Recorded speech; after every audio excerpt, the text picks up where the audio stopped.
Hello everyone, स्वागत है आप सभी का मेरे यूट्यूब चैनल स्टडी वर्ल्ड 55 के आज की इस वीडियो में। आई होप आप लोग बहुत अच्छे होंगे। इसी के साथ आज एक बड़ी वैकेंसी के बारे में चर्चा करने जा रहे हैं, जिसमें आप सभी ने देखा होगा फूड कॉरपोरेशन ऑफ इंडिया यानी एफसीआई के तरफ से, भारतीय खाद्य निगम की तरफ से आपकी भर्ती जारी की गई है, जो कि मिड ऑफ दिसंबर में आने वाली है। लगभग इसमें जो है 33,000 पद इसमें आने वाले हैं। और इसमें अगर आपने 8वीं पास किया है, 10वीं पास किया है या 12वीं पास किया है, या आप जो है ग्रेजुएट लेवल पर हैं, आप में से जितने भी लोग हैं सभी फॉर्म इसको भर सकते हैं। यानी कि मिनिमम योग्यता जो है इसकी वो है 8वीं पास। अगर आप 8वीं पास भी है तो इसमें जो है आपके लिए भी बहुत सारे पोस्ट है जिसमें आप फॉर्म को अप्लाई कर सकते हैं। तो आइए जान लेते हैं कि इसमें क्या कुछ स्पेसिफिकेशन है और कैसे इस फॉर्म को आप लोग अप्लाई कर सकते हैं। तो वीडियो को अंत तक देखिएगा और अगर चैनल पे न्यू है तो चैनल को सब्सक्राइब कर लीजिएगा, ताकि ऐसे ही अपडेट आप लोग तक मैं शेयर कर सकूं। तो सबसे पहले बात करें कि इसका नोटिफिकेशन कब आएगा, तो आपको ऑफिशियल वेबसाइट पर दिसंबर के महीने में इसका नोटिफिकेशन आने वाला है। मतलब एक्सपेक्टेड है कि दिसंबर मिड में ये नोटिफिकेशन देखने को मिल जाएगा। और इसी के साथ इसका फॉर्म कब भरा जाएगा, मतलब कब जो है नोटिफिकेशन आएगा, उसी के आधार पर जब आपका नोटिफिकेशन आएगा उसी के आधार पर आपकी फॉर्म फिलिंग होगी और इसी के साथ ही फॉर्म की लास्ट डेट भी अनाउंस होगी। ये सारी चीज जैसे ही ऑफिशियल नोटिफिकेशन जारी होगी उसमें जो है ये सभी चीजें जो भी आपके डाउट है वो सारे स्पष्ट हो जाएंगे। ये एक्सपेक्टेड है, तो थोड़ा सा ध्यान रखिएगा कि दिसंबर के मिड में ये आप लोग के लिए जारी किया जाएगा। पेपर कब होगा, मतलब इसका जो है एग्जाम कब तक होगा, तो ये भी आपका लगभग अगले महीने दिसंबर में जब इसका नोटिफिकेशन जारी होगा मिड दिसंबर में, तो इसका एक्सपेक्टेड है कि इसका एग्जाम जो है अगले महीने जनवरी में कंडक्ट कराया जा सकता है। बाकी आपको एग्जैक्ट डेट बताई जाएगी आपकी आने वाली नोटिफिकेशन के माध्यम से कि क्या कुछ रहेगा, इसमें कितनी वैकेंसीज है। तो सबसे पहले किस किस पोस्ट पे जो है कितनी वैकेंसीज रहेगी, ये सारे जो है नोटिफिकेशन के माध्यम से आपको डिटेल में देखने को मिल जाएगा।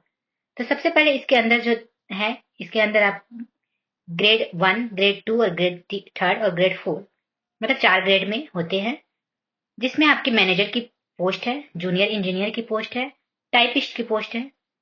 अलग अलग पोस्ट पे भर्ती आती है। इसमें डिफरेंट डिफरेंट प्रकार के जो है इसमें पोस्ट रहते हैं और अलग अलग उसकी एक योग्यता रहती है, अलग अलग उसकी एलिजिबिलिटी रहती है। तो यहाँ पर अभी फिलहाल जो है फर्स्ट और फोर्थ पे भर्ती नहीं आई है, मतलब ग्रेड 1 और ग्रेड 4 पे जो है इसमें भर्ती नहीं आई है। लेकिन हाँ, सेकंड और थर्ड पे इसमें काफी मात्रा में भर्ती आई है। कैटेगरी नंबर 2 और थर्ड दोनों पर काफी संख्या में भर्ती इसमें आई है। कैटेगरी 1 पे जो है 6,221 पदों पर, और अगर मैं बात करूं कैटेगरी थर्ड की तो उसमें जो है 27,345 पदों पर भर्ती आने वाली है। तो आपको कुल मिलाकर जो है इसमें 33,566 पदों पर वैकेंसी आने वाली है। ग्रेड थर्ड में आपको असिस्टेंट हेड, जूनियर इंजीनियर है, टाइपिस्ट है, कहां कहां पर किन पदों पर कितनी भर्तियां है ये जो है नेक्स्ट वीडियो में मैं डिटेल में शेयर करूंगी। तो ग्रेड 2 में जो है मैनेजर पोस्ट और अलग अलग इंजीनियरिंग की पोस्ट पर वैकेंसीज होती है। ग्रेड 2 जिसमें जो है 6,221 टोटल पद है, इसमें आपको जो है मैनेजर पोस्ट पे और इंजीनियरिंग की कुछ पोस्टें जो बड़े बड़े पोस्ट होते हैं उस पर जो इसमें वैकेंसीज होगी। अब बात करी जाए कि इसका जो फॉर्म आने वाला है उसमें प्रोसेस क्या रहेगा। तो हम अगर अपना पेपर देना चाहते हैं तो कौन कौन से चरण से हमें गुजरना होगा। तो देखिए, सिलेक्शन के लिए पहला है आपका सीबीटी, कंप्यूटर बेस्ड टेस्ट, यानी कि एक कंप्यूटर बेस्ड टेस्ट रहने वाला है। आपको जो है कंप्यूटर पे एक ऑनलाइन टेस्ट देना होगा जो लगभग सभी पोस्ट के लिए होगा और हर एक कैटेगरी के लिए कॉमन होगा। ये कंप्यूटर बेस्ड टेस्ट होगा, वो सारे ग्रेड 2 वाले हो या ग्रेड थर्ड वाले हो, सभी के लिए जो है कंपलसरी है। आपको सीबीटी के माध्यम से एक कंप्यूटर बेस्ड टेस्ट जो है वो होगा ही होगा। मतलब एटलीस्ट जो है कंप्यूटर बेस्ड टेस्ट तो देना ही देना है। उसके बाद इंटरव्यू होगा जो आपको कुछ पोस्ट पे होगा और कुछ पोस्ट पे नहीं होगा, वो डिपेंड करेगी कौन से पोस्ट है। तो इसमें इंटरव्यू भी होगा, लेकिन वो कुछ पोस्ट के लिए होगा, कुछ पोस्ट के लिए नहीं भी होगा। सिर्फ वहां पे जो है सिर्फ ऑनलाइन टेस्ट चाहिए, उसका काम चल जाएगा, उस पर उसका सिलेक्शन का प्रक्रिया शुरू होगी। और लास्ट में आपका जो है डॉक्यूमेंट वेरिफिकेशन होगा। तो लास्ट में आपका डॉक्यूमेंट जांच होगा और उसके बाद जो है इसका फाइनल सिलेक्शन होगा। तो ये तीनों जो है सिलेक्शन का प्रोसेस है, जिसके अंतर्गत हम बात करें कि जो एग्जाम होने वाला है ये कॉमन पेपर है। चाहे आप किसी भी कैटेगरी लेवल से अप्लाई कर रहे हो तो आपने ये पेपर तो एटलीस्ट तो पास करना ही होगा, जो सभी ग्रेड और लेवल के लिए सेम होगा। कंप्यूटर बेस्ड एग्जाम जो होगा वो सभी ग्रेड और लेवल के लिए सेम होगा, ये वाला जो है आपको पास करना ही पड़ेगा। इसके अंदर 4 विषय है, वो 4 विषय में आपको आ जाएंगे न्यूमेरिकल एप्टीट्यूड, मैथ्स जो 25 क्वेश्चन होंगे, जो कि प्रत्येक क्वेश्चन इसमें जो है 1 मार्क्स का होगा।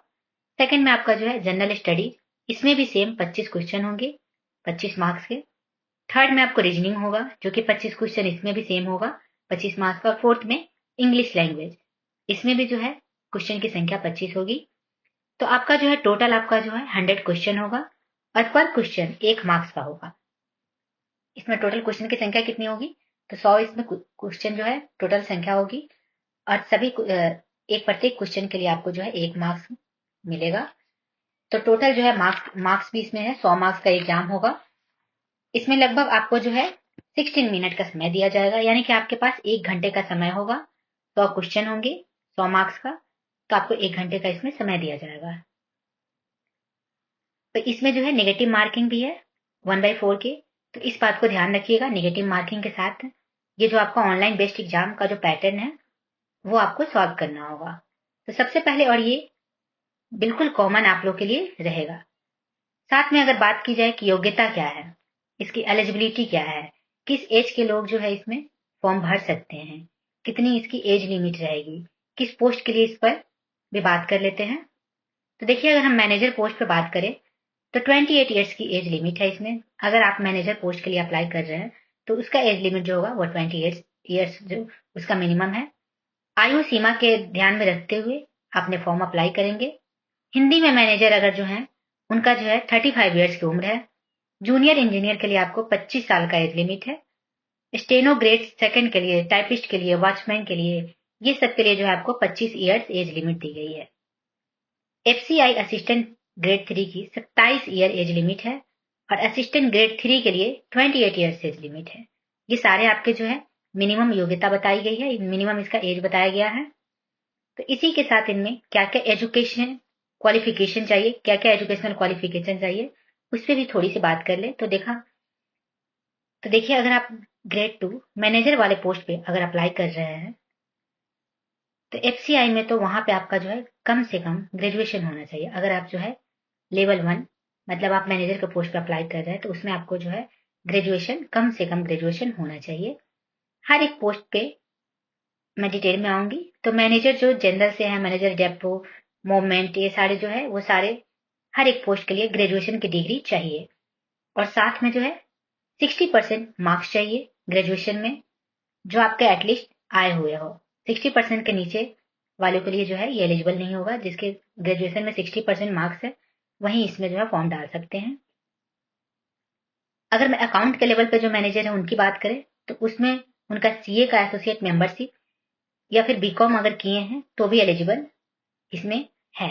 नहीं तो post graduate full time MBA किए हों अगर किसी भी एआईसीटी से अप्रूवल कॉलेज से, तो भी वो एलिजिबल है फॉर्म भरने के लिए। मैनेजर अकाउंट्स के अगर पोस्ट के लिए वो अप्लाई करना चाहते हैं तो उनके लिए जो है आपको अगर सीए किए हैं या फिर जो है वो अगर पोस्ट ग्रेजुएट एमबीए किए हुए हैं अकाउंट से या फिर बीकॉम किए हुए हैं तो ये सारे लोग जो है इसमें फॉर्म भरने के लिए एलिजिबल है। इसके अलावा टेक्निकल में अगर मैनेजर के पोस्ट पे जाते हैं तो बीएससी इन एग्रीकल्चर या बीटेक की डिग्री हो, बीई की डिग्री हो फूड साइंस में जो आपने अगर की हो। अगर यहाँ बात करें मैनेजर सिविल इंजीनियर में तो सिविल इंजीनियरिंग में डिग्री होनी चाहिए आपको। बीटेक में अगर आपके सिविल इंजीनियरिंग की डिग्री है तो आप जो है मैनेजर के पोस्ट पे जो है सिविल इंजीनियर के, अगर मैनेजर अगर सिविल इंजीनियर के पोस्ट पे है तो आपको जो है सिविल इंजीनियर में डिग्री होनी चाहिए।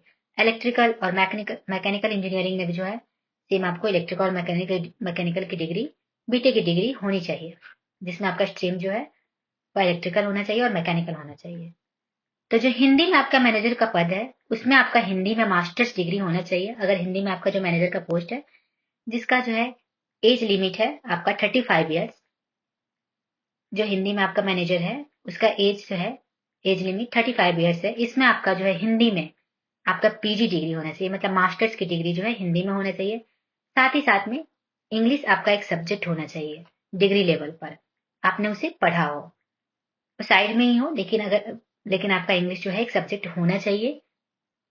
और 5 ईयर्स का जो है इसमें एक्सपीरियंस आपका टर्मिनोलॉजिकल वर्क में आपका मांगा गया है। तो ये चीजें पर भी आपको ध्यान देना है।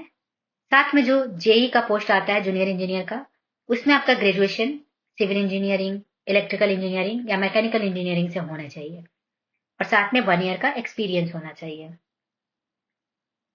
अब असिस्टेंट ग्रेड 2 की बात करें तो हिंदी एक मेन सब्जेक्ट होना चाहिए और साथ साथ में जो है इंग्लिश 1 ईयर अगर पढ़े होना चाहिए, ये मिनिमम योग्यता है इसकी। तो आपको ये अलग अलग एज लिमिट के साथ अलग अलग आपकी जो है योग्यताएं दी गई है कि आपने किस पोस्ट में अप्लाई करना है और इसकी जो एजुकेशनल क्वालिफिकेशन क्या होनी चाहिए। तो ये सारी चीजें अभी मैंने डिटेल में शेयर किया। अब बात करें सिलेबस की, तो इंग्लिश में आपको जो है इसके जो है सिलेबस, इसमें चार पार्ट में आपका एग्जाम होगा। उसमें 4 सब्जेक्ट होंगे। एक में होगा quantitative aptitude, maths, reasoning, English का क्वेश्चन होगा और जनरल साइंस, जनरल नॉलेज, ये सारे होंगे। तो 4 पार्ट में 25-25 नंबर के चारों होंगे, 100 मार्क्स का टोटल क्वेश्चन होगा। तो सिलेबस की बात करें तो इंग्लिश में जो है आपको सिलेबस में आ जाएंगे reading comprehension, cloze test, sentence error, one word substitution, jumbled paragraph, ये सबसे जो है एक्सपेक्टेड है कि आपका रीजनिंग में इंग्लिश में ये सारे जो है ये एक्सपेक्टेड है कि आपके ये सब टॉपिक से क्वेश्चन आएंगे। मैं फिर से बता दूं कि ऑफिशियल नोटिफिकेशन 15 दिसंबर के बाद आपको मिल जाएगा। उसके आधार पर आप लोग तैयारी कर सकते हैं। उसमें जो है डिटेल में सारी चीज शेयर किए रहेंगे कि किस किस टॉपिक से आपको जो है इसमें क्वेश्चन पूछने वाला है। लेकिन फिलहाल जो एक्सपेक्टेड है एटलीस्ट अभी से ही प्रिपरेशन स्टार्ट कर दीजिए। तो इसी प्रकार रीजनिंग में puzzle, sitting arrangement, blood relation, order and ranking, coding decoding, inequalities, logical reasoning, statement and assumption, and इसी के साथ जो है आपको गणित का भी पूरा सिलेबस देखना है, जिसमें आपको DI, inequality, number series, HCF, LCM, profit and loss, SI and CI, probability, work and time, partnership, ratio and proportion, average, mixture and allegation, ये सारे टॉपिक जो है आपको कवर करना है इसमें मैथ्स में। तो ये सारे टॉपिक को जो है अभी से आप लोग पढ़ने लगिए, ताकि नोटिफिकेशन आए तो उसमें और ज्यादा डिटेल में अगर आपको जो जो टॉपिक देखने को मिलेगा उस टॉपिक को और ज्यादा डिटेल में पढ़े। लेकिन ये सारे टॉपिक इसमें जो है एक्सपेक्टेड है कि सारे टॉपिक से मैथ्स में क्वेश्चन आने वाले हैं। तो इसको जो है अभी से थोड़ा सा ध्यान दे दीजिए, थोड़ा सा पढ़ाई की। मैथ एक प्रैक्टिस की चीज होती है, तो मैथ्स में आप लोग अभी से प्रैक्टिस में लग जाइए। और उसके बाद जो है जीएस के अंदर भी जो है करंट अफेयर्स का अच्छा खासा पोर्शन रहता है। जीएस के अंदर आपको अच्छा खासा जो है वेटेज देखने को मिलता है इसमें। तो इंडियन ज्योग्राफी से, हिस्ट्री से जो है पूछा जाएगा, इंडियन ज्योग्राफी से पूछा जाएगा, हिस्ट्री से। हिस्ट्री में आपको जो है इंडिया और वर्ल्ड दोनों का, इसमें दोनों का क्वेश्चन रहेगा। इंडियन पॉलिटी से पूछा जाएगा, इंडियन कॉन्स्टिट्यूशन से, इंडियन इकोनॉमी से, इन्वायरमेंटल इश्यूज से। तो इसके विज्ञापन का जो लेवल है ग्रेड 3 के लिए, अगर आपने 8वीं तक की विज्ञान पढ़ी है तो आप लोग के लिए एनफ है। अगर आप ग्रेड 3 के लिए जो है फॉर्म अप्लाई किए हैं तो उसके लिए अगर आप 8 तक का साइंस अच्छे से अगर पढ़े हैं तो आप जो है इसमें सिलेक्शन पा सकते हैं। लेकिन हाँ, उसमें थोड़ा अच्छे से आपको पढ़ना होगा। तो अगर 8 तक आपके पास जो है अच्छे से पढ़े हैं अगर साइंस को, तो आप जो है इजिली निकाल लेंगे ग्रेड 3 का। तो इस प्रकार से रिक्रूटमेंट के ऊपर नोटिफिकेशन जारी दिसंबर के महीने में जारी हो जाएगा। और अगर आप भी चाहते हैं कि एफसीआई में जॉब करने का, तो आप 8वीं ही पास है क्यों ना हो, तो आप इस फॉर्म को अप्लाई कर सकते हैं। बाकी इसका जो मिनिमम योग्यता है वो 8वीं पास है। बाकी आप जैसे जैसे पोस्ट अपर पोस्ट जाएंगे वैसे वैसे उसकी योग्यताएं जो है चेंज हो रही है। आप अगर मैनेजर पोस्ट पे जा रहे हैं तो उसमें ग्रेजुएशन लेवल ही मांगेगा। उसके ऊपर के पोस्ट पे जा रहे हैं तो आपको बीटेक वगैरह, एमबीए वगैरह, ये सारे, इसमें बहुत सारे पोस्ट आने वाले हैं। तो जब नोटिफिकेशन जारी होगी तो उसमें सारी चीजें जो है डिटेल में शेयर कर दी जाएगी कि कौन से पोस्ट के लिए कौन सी योग्यता होगी, क्या उसमें सिलेबस होगा, क्या एज रहेगा, सारी डिटेल्स में। अभी मैंने जो भी है एक्सपेक्टेड मैंने ये सारी चीजें बताई है। तो आप इस सिलेबस के अकॉर्डिंग जो है, जो एक्सपेक्टेड सिलेबस है इसके अकॉर्डिंग अभी से जो है पढ़ाई स्टार्ट कर सकते हैं अगर आप लोग चाहे तो, क्योंकि टाइम नहीं है। जनवरी में आपका एग्जाम ले लिया जाएगा, मिड दिसंबर में जो इसका नोटिफिकेशन जारी कर दिया जाएगा। और जनवरी में इसका एग्जाम ले लिया जाएगा। तो उसके बाद जो है आपको मात्र 1 महीने भी टाइम सही से नहीं बचेगा कि आप तैयारी अच्छे से करो। तो अभी से ही कुछ थोड़ी-थोड़ी पोर्शन लेकर अगर चलेंगे तो ज़्यादा सही रहेगा आपके लिए। एक बैग जो है आपको लोड नहीं पड़ेगा कि अब ज़्यादा पढ़ना है, तो अभी से ही स्टार्ट कर दीजिए। तो अगर आप 8वीं पास ही क्यों ना हो, तो आप इस फॉर्म को जो है अप्लाई कर सकते हैं इस एफसीआई में। इसमें सैलरी भी अच्छी खासी होती है, 70-80 हज़ार का जो है मैनेजर पोस्ट में आराम से मिल जाती है। सारे अलायंसेस मिल के, क्योंकि ये भारतीय खाद्य निगम है और गवर्नमेंट पोस्ट है, तो काफ़ी अच्छे अलायंसेस भी आपको देखने को मिलते हैं। इसके अलावा फॉर्म में जनरल कैटेगरी के लिए 800 रुपये का फॉर्म आता है। बाकी अदर्स के लिए आयोग की तरफ से छूट भी है, वो डिपेंड करेगा कि आप किस कैटेगरी से है, तो उस हिसाब से जो है बाकी अदर्स वाले के लिए जो फॉर्म का है कितना वहाँ पे प्राइस रखा जाएगा, नोटिफिकेशन के जरिए आपको देखने को मिल जाएगा। बाकी जनरल के लिए जो है 800 रुपये का इसके ऊपर फॉर्म लगता है। तो आप भी अगर चाहते हैं इसमें जॉब करने की, एफसीआई में अगर जॉब करने की, फूड कॉर्पोरेशन एंड लिमिटेड में, तो इसमें जॉब करने की, तो मेक श्योर आप लोग जो है तैयारी को जो है और अच्छे से स्टार्ट कर दीजिए अभी से ही, ताकि आपका सिलेक्शन हो जाए और इसमें जो है सिलेक्शन ले। ये बहुत बेस्ट जॉब है आप लोग के लिए। तो आई होप आप लोग को ये वीडियो अच्छा लगा होगा। वीडियो को यही पे समाप्त करते हैं। Thank you very much.